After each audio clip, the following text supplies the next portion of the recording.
Oh, tadi bilangnya mau ke toilet ya? Iya, tapi malah jajan. Oh, tapi malah jajan. Makasih ya. Ya. Aa sama ibu dipanggil. Aa tahu kenapa dipanggil sama ibu? Nggak tahu. Tadi kata temennya, Aa habis pipis jajan ke kantin. Enggak, itu remah-remahnya masih nyisa. Aa jajan nggak tadi? Jajan apa? Sarden? Ada sarden di kantin kita. Ada, oke. Tahu jajannya pas istirahat apa sebelum masuk sekolah? Sebelum masuk sekolah bukan? Pas lagi belajar ya. Pas lagi belajar, kemudian pipis, tapi nggak balik lagi ke kelas ya. Malah jajan ya. Enak jajan emang. Tapi boleh nggak sebenarnya seperti itu? Enggak. Tahu itu salah berarti ya. Oke. Sebelumnya kita kan udah punya kesepakatan kelas ya bahwa kita harus masuk tepat waktu. Kemudian istirahat juga tepat waktu. Tadi jajan pas lagi istirahat apa enggak? Enggak ya. Berarti menurut harusnya kalau jajan pas lagi apa? Istirahat. Oke. Mau ngulang lagi nggak kira-kira? Enggak. Menurut Aan ya, kalau misalnya ibu nggak tegur nih bakal ngulang yang sama nggak? Enggak, karena ketahuan. Kalau nggak ketahuan jajan lagi. Jadi memang kalau misalnya mau jajan itu boleh sebenarnya. Kalau misalnya ngerasa bu aku lapar nih misalnya ya tengah-tengah pembelajaran, sama ibu juga pasti dikasih waktu buat jajan. Tapi kalau misalnya sendiri jajan, teman-teman gak jajan, nanti teman-temannya sisirikan nggak? Sirikan gitu ya. Jadi kedepannya mau gimana coba? Nggak bakal jajan lagi pas lagi apa? Lagi pembelajaran, bener ya? Nggak bakal diulangi ya. Oke, ibu pegang janjinya ya. Nanti kalau misalnya nggak kuat pengen jajan atau lapar banget, tinggal bilang aja sama ibu ya. Siap? Jangan sembunyi-sembunyi lagi ya. Oke, terima kasih ya Assalamualaikum warahmatullahi wabarakatuh. Warahmatullahi wabarakatuh. Terima kasih Bu Bapak hari ini sudah menyempatkan waktunya di hari yang cerah. Hari ini kita akan membahas tentang budaya positif ya Ibu Bapak. Di sini saya melakukan diseminasi budaya positif untuk aksi nyata saya di modul 1.4.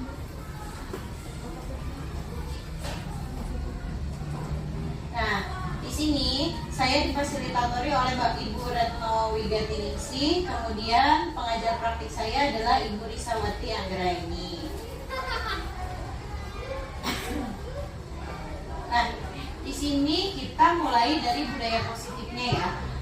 Budaya positif adalah nilai-nilai, keyakinan, dan kebiasaan-kebiasaan di sekolah yang berpihak pada murid agar murid dapat berkembang menjadi pribadi yang kritis, penuh hormat, dan bertanggung jawab.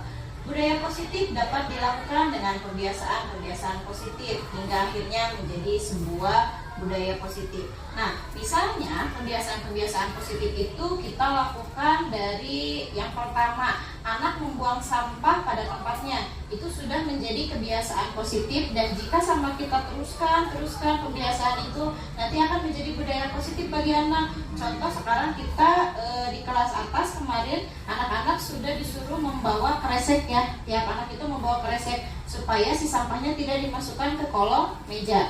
Nanti otomatis kalau misalnya pembiasaan itu terus kita ingatkan ke anak melakukannya dan itu terus berkelanjutan, nanti anak-anak tidak akan lagi membuang sampah di kolong meja, dan itu bisa menjadi budaya positif terhadap anak didik kita.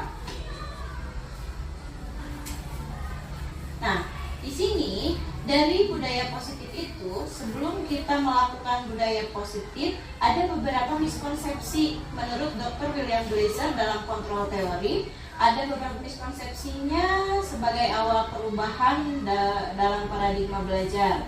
Nah, yang selama ini kita yakini itu bahwa yang pertama, guru itu bisa mengontrol murid ya. Kita selalu misalnya menganggap bahwa kita itu mempunyai kontrol yang sangat besar terhadap murid. Sedangkan untuk murid dapat melakukan sesuatu itu harusnya murid memiliki kontrol terhadap dirinya sendiri. Nah, di sini pada dasarnya kita tidak dapat memaksa murid untuk berbuat sesuatu jika murid tersebut memilih untuk tidak melakukannya. Walaupun tampaknya guru sedang mengontrol perilaku murid, seperti yang tadi masuk ke pembiasaan. Kita mengontrol murid, tapi motivasi intrinsiknya yang harus kita tanamkan kepada murid. Hal demikian terjadi karena murid sedang mengizinkan dirinya dikontrol. Kita mengajak murid, tapi muridnya juga mau. Kalau kita memberitahukan kepada murid misalnya, ayo anak-anak buang sambil marah-marah, mereka merasa dikontrol dengan terpaksa, bukan dari motivasi intrinsik mereka sendiri. Nah, saat itu bentuk kontrol guru menjadi kebutuhan dasar yang dimiliki murid tersebut. Teori kontrol menyatakan bahwa semua perilaku memiliki tujuan, bahkan terhadap perilaku yang tidak disukai. Berarti setiap apa yang dilakukan murid itu pasti mereka sadar terhadap perilaku yang mereka lakukan, karena mereka tahu tujuannya itu untuk apa, gitu ya. Next, di sini perubahan paradigma belajar miskonsepsinya itu tentang penguatan positif, efektif, dan bermanfaat. Penguatan positif atau bujukan adalah bentuk-bentuk kontrol segala usaha untuk mempengaruhi murid agar mengulangi satu perilaku tertentu. Berarti di sini konteksnya yang positif ya, Ibu Bapak ya. Suatu usaha untuk mengontrol murid tersebut dalam jangka waktu tertentu, kemungkinan murid tersebut akan menyadarinya dan mencoba untuk menolak bujukan kita, atau bisa jadi murid tersebut menjadi tergantung pada pendapat sang guru untuk berusaha. Nah, di sini perilaku tertentu yang positif itu misalnya murid menyadari atau menolak, misalnya, ayah teteh AA, kita misalnya buang sampah pada tempatnya. Murid sadar, oh iya ya, ibu guru nyuruh kita untuk membuang sampah kepada tempatnya. Tapi di saat mereka lagi bosan atau mereka lagi nggak mau, kita bisa nggak memaksakan? Nggak kan? Salah satu contohnya misalnya kita menyuruh anak membawa kresek. Mungkin untuk 1-2 hari anak melakukannya, tapi untuk 3 hari, 4 hari, 5 hari kalau kita tidak attention, berarti anak itu akan membawa kreseknya atau enggak?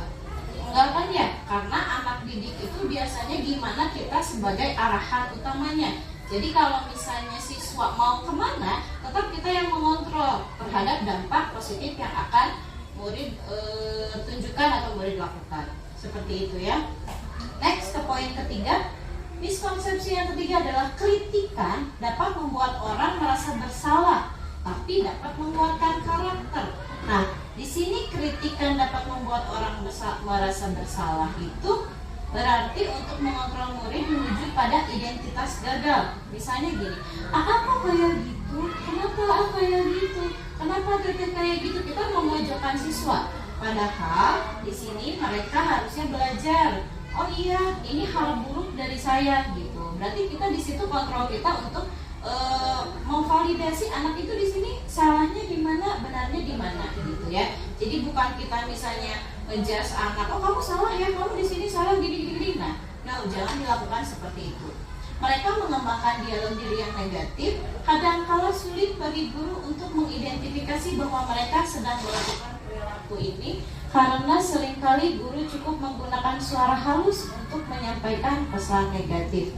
Nah, di sini mungkin kalau misalnya menyampaikan pesan halus untuk menyampaikan pesan negatif, nanti kita akan membahas di 5 kontrol guru ya, di mana guru itu bisa jadi penghukum, bisa menjadi guru yang membuat siswa merasa bersalah, ataupun misalnya jadi manajer gitu ya. Yang paling bagus dari 5 kontrol guru itu adalah sebagai manajer. Tapi di sini kritikan yang membuat orang merasa bersalah lebih ininya ke siswa ya, bahwa si siswa itu tidak tahu mana sih yang benarnya atau yang salahnya, karena di depannya dia udah dijudge duluan gitu. Nah, itu yang tidak boleh. Yang terakhir, miskonsepsinya bahwa ilusi bahwa orang dewasa memiliki hak untuk memaksa. Banyak orang dewasa yang percaya bahwa mereka memiliki tanggung jawab untuk membuat murid-murid berbuat hal tertentu. Apapun yang dilakukan dapat diterima selama ada sebuah kemajuan berdasarkan sebuah pengukuran kinerja. Pada saat itu pula, orang dewasa akan menyadari bahwa perilaku memaksa tidak akan efektif untuk jangka waktu panjang dan sebuah hubungan permusuhan akan terbentuk.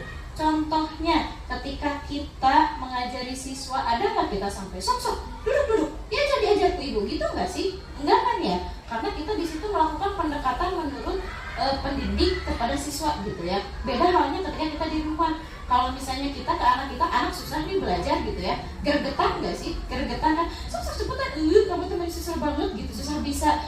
Penerapan itu tuh antara guru ke siswa dan antara ibu ke anak itu pasti beda ya, beda penerapannya. Nah di sini juga ilusi bahwa orang dewasa memilih hak untuk memaksa itu terjadi di sekolah maupun di rumah, dan yang akan terjadi pada sebuah hubungan yang seperti itu akan terjadi permusuhan yang terbentuk atau dendam. Jadi nanti siswa atau anak tersebut ngerasa trauma gitu, entah dalam pembelajarannya, entah ketika di rumah misalnya mamahnya ngajakin belajar, pasti dengan marah-marah itu akan terbentuk trauma yang hebat gitu ya. Di sini baru nyampe ke perubahan paradigma belajar. Nah, di sini ada sedikit kesimpulan dari hal tersebut terjadi karena murid memilih untuk mengizinkan dirinya dikontrol. Ke poin yang pertama tadi, bahwa guru menggunakan bentuk kontrol karena menjadi kebutuhan dasar yang dipilih oleh murid. Karena kalau misalnya kita di kelas nggak pakai kontrol kepada anak-anak, nanti arah pembelajaran berarti nggak akan mengalir gitu ya, ibu bapak ya, alurnya tetap sama kita harus ditentukan. Upaya untuk mempengaruhi murid agar mengulangi perilaku tertentu sebenarnya merupakan upaya untuk mengontrol murid tersebut masuk ke pembiasaan, menggunakan kritik dan rasa bersalah sebagai alat kontrol untuk mengontrol murid justru dapat mengarah pada identitas gagal. Nah, berarti untuk mengontrol murid dengan merasa bersalah itu berarti kita salah ya, jangan sampai kita gunakan. Perilaku memaksa itu tidak efektif dalam jangka panjang dan dapat menyebabkan hubungan yang tidak harmonis. Seperti yang saya contohkan barusan, bahwa di sini kita mengarah kepada restitusi, hukuman terhadap siswa atau konsekuensi yang kita berikan kepada siswa itu jangan sampai kita menggunakan emosi di dalamnya. Karena restitusi itu mencari solusi tanpa kita menggunakan emosi. Di situ ya Ibu Bapak ya. Pada dasarnya, kita tidak dapat memaksa murid untuk berbuat sesuatu jika murid tersebut memilih untuk tidak melakukannya.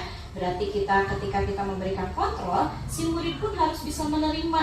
Jangan sampai ketika kita memberikan arahan, si muridnya menolak. Di situ akan terjadi penolakan, entah dari murid, entah dari guru yang nanti menjadi emosi.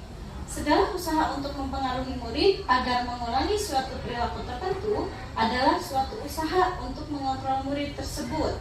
Menggunakan kritik dan rasa bersalah untuk mengontrol murid menuju pada identitas gagal. Nah, kita garis bawahi bahwa menggunakan kritik dan rasa bersalah itu menuju pada identitas siswa yang gagal. Sedangkan kita menciptakan siswa yang gagal atau yang hebat? Hebat ya. Nah, banyak orang dewasa yang percaya bahwa mereka memiliki tanggung jawab untuk membuat murid-murid berbuat hal tertentu gitu. Jadi kita kadang suka ngebatasin anak-anak dalam satu ruang itu di pageran gitu, bahwa anak-anak nggak boleh kesini, anak-anak nggak boleh ini, anak-anak harus ini, tanpa kita diskusi dulu dengan anak tersebut kebutuhannya apa gitu ya. Di sini ada beberapa miskonsepsi yang harusnya kita bahas. Nah, di sini bagaimana seseorang bisa merubah paradigma stimulus respon kepada pendekatan teori kontrol. Sebelum kita mengubah paradigma stimulus respon kepada pendekatan teori kontrol, dari 4 poin itu ada yang mau ditanyakan Ibu Bapak? Saya coba balik ya ke yang barusan ya. Ini semuanya miskonsepsi ya Ibu Bapak ya. Jadi hal yang harus kita pahami bahwa ini tidak boleh kita lakukan terhadap anak didik kita. Poin yang pertama adalah guru mengontrol murid. Yang kedua adalah penguatan positif, efektif, dan bermanfaat. Berarti kalau penguatan positifnya negatif, berarti jangan kita lakukan. Kemudian kritikan dapat membuat orang merasa bersalah dan menguatkan karakter. Yang terakhir miskonsepsinya ilusi bahwa orang dewasa memiliki hak untuk memaksa. Sampai situ ada yang mau ditanyakan atau sudah cukup paham? Paham. Kita next aja ya. Berarti dari perubahan paradigma belajar itu ibu bapak sudah paham. Nah di sini bagaimana seseorang bisa berubah dari paradigma stimulus respon kepada pendekatan teori kontrol. Di sini Stephen R. Covey pada tahun 1991 mengatakan bahwa bila kita ingin membuat kemajuan, perlahan sedikit-sedikit ubahlah sikap atau perilaku Anda. Anda di sini adalah guru atau siswanya? Guru ya. Nah, namun bila kita ingin memperbaiki cara-cara utama kita, maka kita perlu mengubah kerangka acuan kita. Kerangka acuan kita itu berarti kita tujuannya kemana, alurnya mau seperti apa, berarti kita harus tentukan dulu. Ubahlah bagaimana Anda melihat dunia, bagaimana Anda berpikir tentang manusia, ubahlah paradigma Anda, skema pemahaman dan penjelasan aspek-aspek tertentu tentang realitas. Di situ berarti kita harus bisa mengupgrade diri ya, karena pembelajaran untuk kita memperbaiki cara-cara tersebut itu nggak bisa kalau misalnya kita cuma stuck di jalan yang kita tempuh. Misalnya kita nggak upgrade diri, nggak terus misalnya mencari pembelajaran yang menarik itu seperti apa sih, kendala di kelas kita itu seperti apa, kita nggak mau mencari tahu dan kita cukup ya udahlah, intinya anak kayak gitu ya udah biarin aja. Nah jangan sampai seperti itu ya.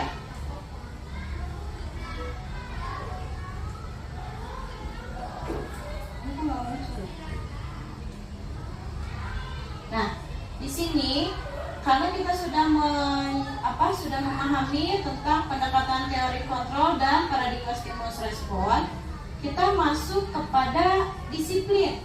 Materi disiplin ini ada di modul saya di modul 1.4, dan disiplin ini yang kita bahas adalah disiplin yang positifnya ya Ibu Bapak ya, karena disiplin itu selalu mengacu kepada arah yang positif.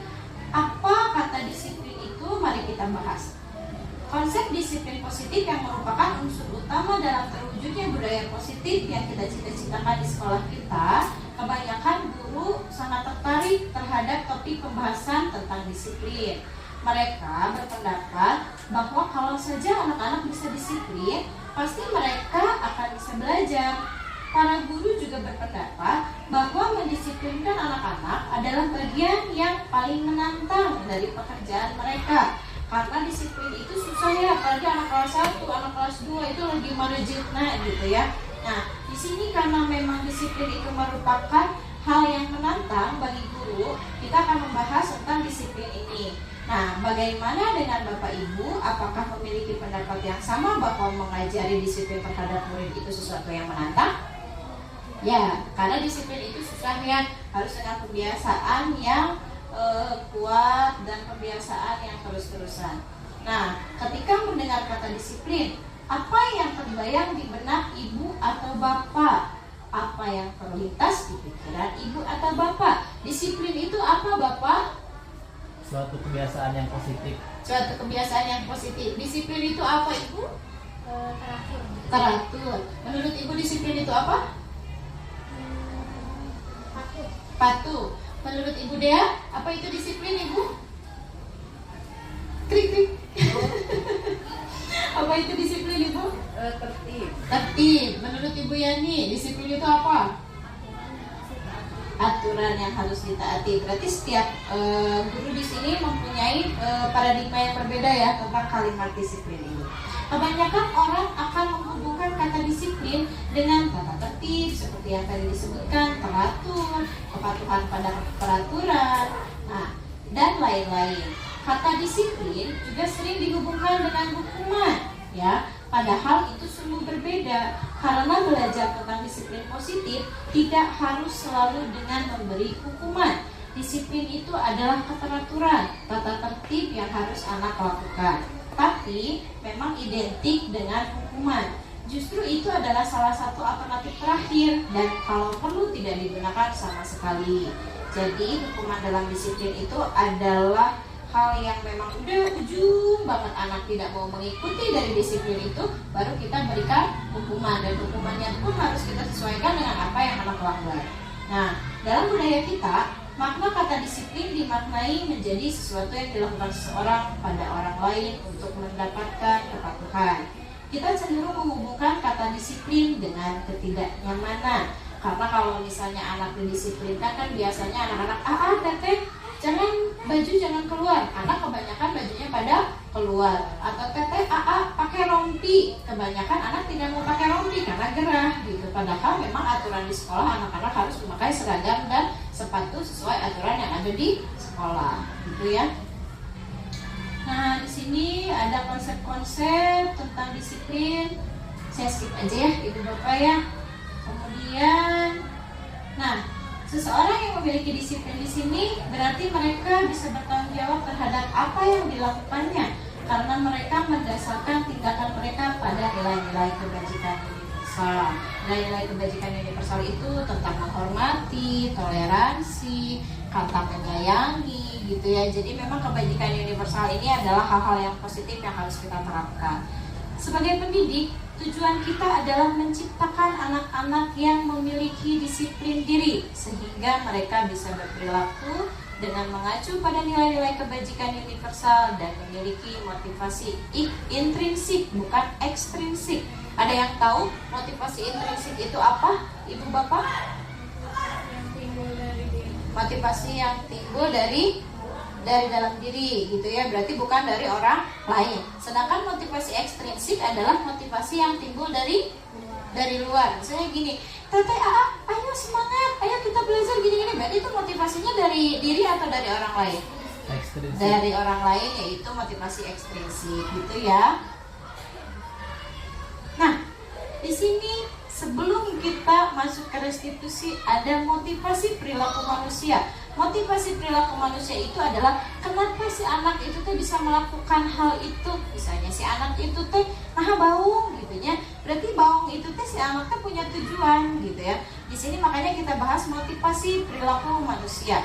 Mari kita tanyakan ke diri kita sendiri, bagaimana kita berperilaku gitu sebagai contoh untuk anak-anak didik kita. Mengapa kita melakukan segala sesuatu dalam konteksnya mungkin apa yang kita lakukan di sekolah? Apakah kita melakukan sesuatu karena adanya dorongan dari lingkungan atau adanya dorongan dari orang lain? Terkadang kita melakukan sesuatu karena kita menghindari rasa sakit atau ketidaknyamanan. Terkadang kita juga melakukan sesuatu untuk mendapatkan apa yang kita mau. Bagaimana menurut Ibu Bapak? Pernahkah Ibu Bapak melakukan sesuatu untuk mendapat senyuman dari orang lain, untuk mendapatkan hadiah, atau untuk mendapatkan uang? Apalagi kira-kira alasan orang melakukan sesuatu. Contoh yang sedang kita alami, kita pagi-pagi usuk ya Ibu Bapak ya.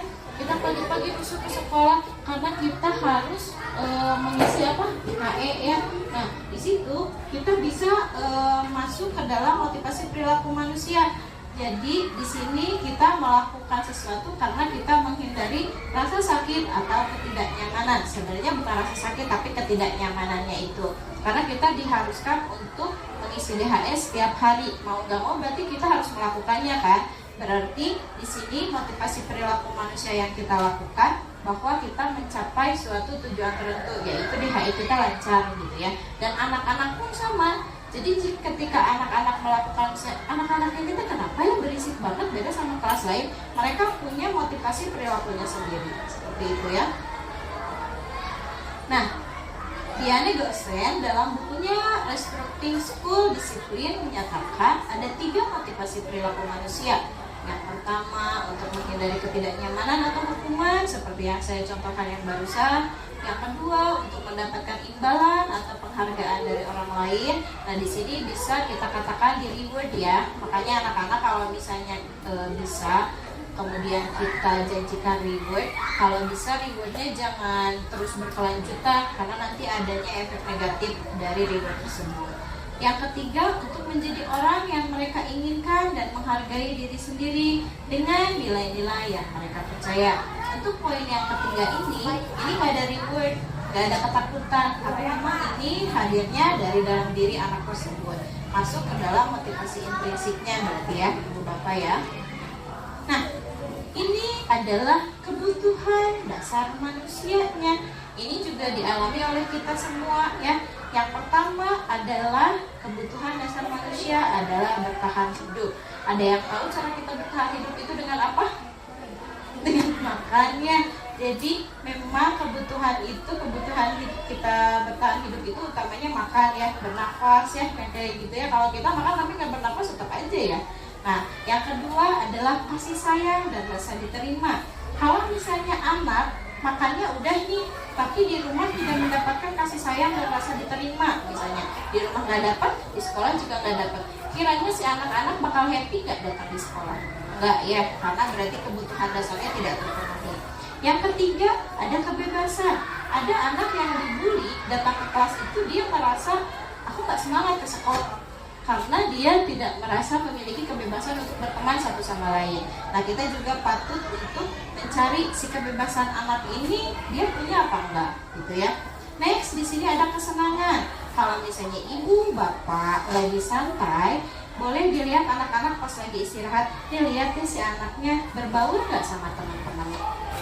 Poin kesenangan ini dapat anak dapat anak terima itu bisa di lingkungan sekolah, bisa di lingkungan rumah. Karena kita sebagai pendidik melihatnya di sekolah, si kesenangan itu sama kita lihat, oh anak-anak berbaur deh kayaknya sama yang lain. Takutnya dalam satu kelas ada anak yang mungkin dia ditinggalkan oleh teman-temannya yang lain. Jadi si poin kesenangannya dia tidak memiliki. Yang terakhir adalah penguasaan. Penguasaan ini lebih ke dirinya sendiri deh minimal. Kalau anak menguasai orang lain itu juga dampaknya tidak baik ya. Jadi si penguasaannya utamanya untuk dirinya sendiri dulu. Dia mau seperti apa, dia mau apa, kita harus pastikan dia punya ke 5 kebutuhan dasar manusia ini. Nah, seluruh tindakan manusia memiliki tujuan tertentu ya, yang tadi kita bahas. Semua yang kita lakukan adalah usaha terbaik kita untuk mendapatkan apa yang kita inginkan.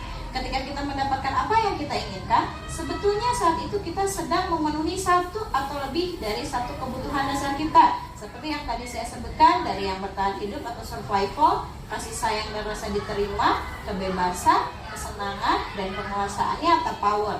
Ketika seorang murid melakukan sesuatu perbuatan yang bertentangan dengan nilai-nilai kebajikan atau melanggar peraturan, hal itu sebenarnya dikarenakan mereka gagal memenuhi kebutuhan dasar mereka. Makanya dari 5 kebutuhan dasar itu sama kita pahami mana anak yang kurang kebutuhan dasarnya. Misalnya dari rasa kasih sayangnya, berarti kita di sekolah harus lebih nge-protect dia, atau kita ngedeketin dia, takutnya dia di rumahnya tidak mendapatkan kasih sayang yang si tangki kasih sayangnya full gitu ya. Nah, di sini ada motivasi eksternal sama intrinsiknya gitu ya. Nah, di sini ada 5 kategori kontrol guru gitu ya. Maksudnya di sini posisi kontrol restitusi itu untuk penyelesaian masalahnya. Tapi di sini adalah 5 kontrol guru. Contohnya ini di sini kan ada, ini kok nggak ada lasernya. Nah, ini penghukum. Ini guru penghukum ini biasanya di sini kan guru berbuatnya menghardik ya, menunjuk-nunjuk, menyakiti, menyindir gitu. Ini adalah kategori guru yang penghukum. Pasti mungkin masih ada gitu ya yang seperti itu. Nah, yang kedua, membuat orang merasa bersalah. Membuat orang merasa bersalah ini, jadi kita kayak menyalahkan anak, kok gitu ya, kok tete gitu ya, kok tega ya sama ibu seperti itu. Nah, ini berarti si posisi gurunya itu berarti dia guru yang suka membuat merasa orang bersalah. Kemudian di sini ada teman. Teman selalu membuatkan alasan-alasan untuk murid-muridnya. Kemudian di sini kayak ya udah nanti bapak ibu bantu bereskan ya. Berarti si anak punya tanggung jawab nggak kalau kita terus bantu? Enggak ya, karena di sini kita berperannya sebagai teman, harusnya kita sebagai manajer mungkin ya. Pemantau juga bagus, teman juga bagus, tapi kalau teman ini lebih condong ke kayak siswa tidak memiliki batasan antara guru dengan siswa tersebut. Next, berikutnya adalah pemantau. Pemantau itu selalu menghitung dan mengukur gitu ya. Nih, contoh dialognya seperti ini.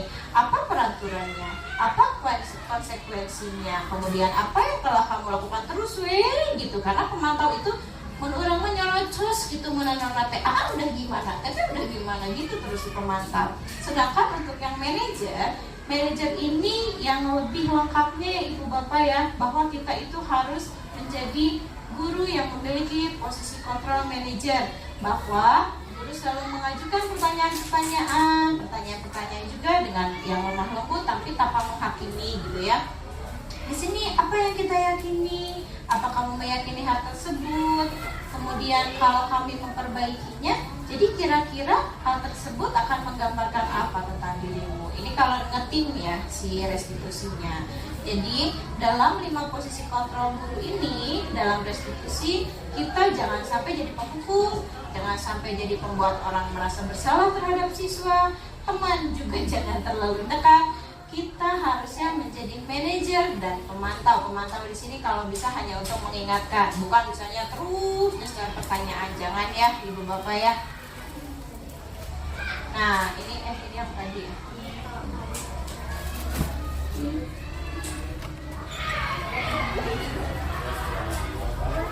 Nah di sini menciptakan lingkungan belajar yang positif merupakan kunci utama bagi kesuksesan siswa. Gimana caranya kita bikin keyakinan kelas? Udah bikin keyakinan kelas? Udah belum? Udah. Berarti ini udah dilakukan ya karena kita udah ke bulan Agustusnya. Nah, ini salah satu contoh keyakinan kelas di kelas 6C. Kita berdiskusi untuk membuat keyakinan kelas dan menjadikan suatu keyakinan kelas agar anak-anak dapat mematuhinya, dan keyakinan kelas ini diputuskan bersama dengan siswa. Nah, ini materi akhir kita tentang restitusi. Restitusi adalah proses menciptakan kondisi bagi murid untuk memperbaiki kesalahan mereka, sehingga mereka bisa kembali pada kelompok mereka dengan karakter yang lebih kuat. Tadi yang kita udah pahami bahwa 5 posisi kontrol guru itu kan ada yang sebagai teman, pemantau, manajer, pembuat merasa bersalah, satu lagi apa? Menghukum. Nah itu kita nanti terapkan di restitusi ini ya ibu bapak ya. Motivasi intrinsiknya yang harus kita punya dulu.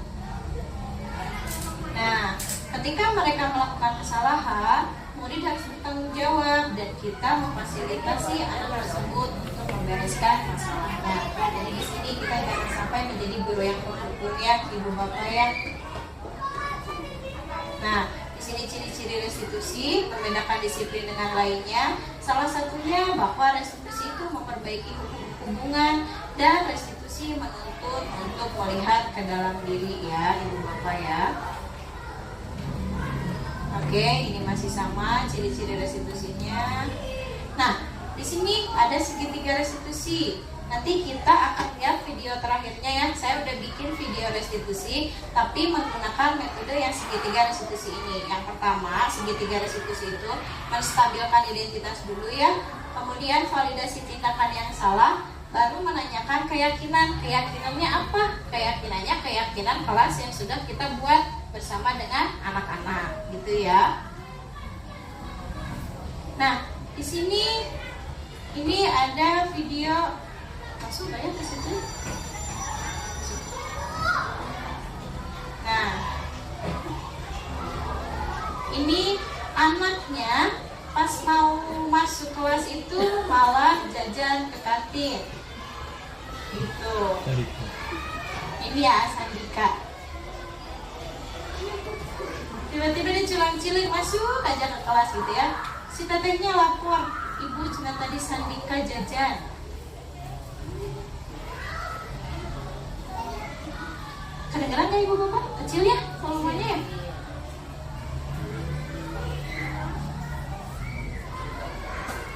Nanti saya harus ini Bluetooth.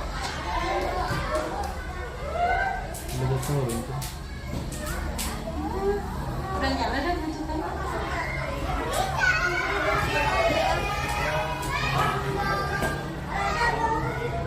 Malah kebeng. Karena ibu bapak kayaknya udah gede tapi kita coba play ya.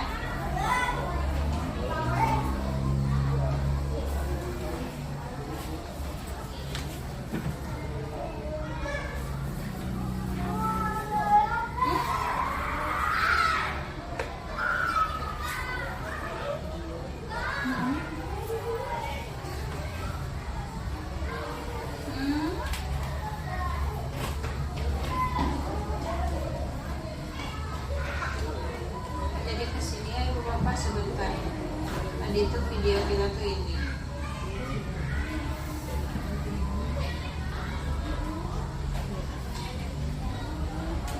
Kecil ya suaranya ya? Gimana tuh? Susu dari situ nggak bisa? Hah? Betul. Udah.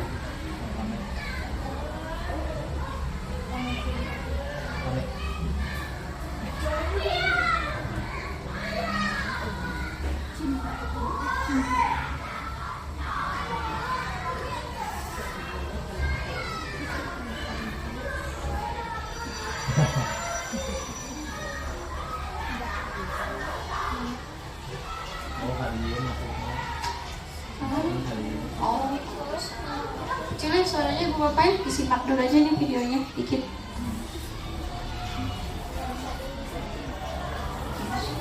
Gimana itu mic mana tuh? Iya, Mic dia mic biasa.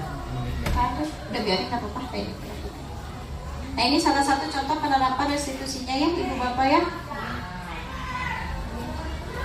Jadi kita ketika anak melakukan kesalahan itu nggak langsung kayak ditegur, kenapa jajan, dimarahin gitu ya. Bahwa kita tanyakan dulu alasan anak itu melakukan itu seperti apa. Kemudian kalau misalnya si anak lapar, si anak langsung bilang aja ke kita ya. Misalnya kalau lapar, misalnya nanti ibu kasih waktu, silakan aja jajan dulu, tapi jangan sampai sembunyi-sembunyi gitu. Nanti biasanya kalau perilaku negatif itu dilakukan oleh satu orang dan kita nggak tahu, biasanya nanti ngasih tahu teman-temannya kan. Nanti dari satu orang jadi 10 orang, jadi 20 orang, kosong di kelas kita nanti. Ini masuknya ke situ ya, speakernya jadi kecil. Ya, kayak gitu Ibu Bapak. Terima kasih sudah menyimak diseminasi ini. Salam guru penggerak, tergerak, bergerak, menggerakkan. Wassalamualaikum warahmatullahi wabarakatuh. Silakan barangkali ada yang mau ditanyakan perihal diseminasi hari ini. Ada? Mangga Ibu Yari dulu.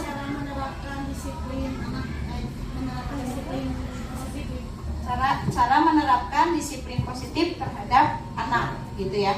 Konteksnya di sini disiplin positifnya masuk ke apa, Bu? Dalam pembelajaran. Kalau misalnya kita mau menerapkan disiplin positif terhadap anak dalam pembelajaran, tadi kan sesuai yang saya sampaikan, kitanya dulu alurnya mau dibawa kemana gitu ya. Kalau misalnya kita anak-anak mau disiplin dalam pembelajaran, ketika di kelas berisik atau di kelasnya tidak kondusif, bisa nggak kita menerapkan disiplin positif itu? Tidak. Enggak ya, karena apa yang kita sampaikan dengan apa yang mereka tangkap itu nggak akan sesuai. Yang utama, kita harus menerapkan disiplin positif itu, kita ingatkan dulu kepada keyakinan kelas bahwa ketika pembelajaran kita semuanya harus berkonsentrasi. Yang kedua, kita kepada anak-anak itu kan lebih suka pertamanya games ya. Kalau bisa kita pas pertama tuh jangan langsung gini, hai anak-anak kita belajar matematika, ini gitu. Jadi anak-anak udah boring di depan.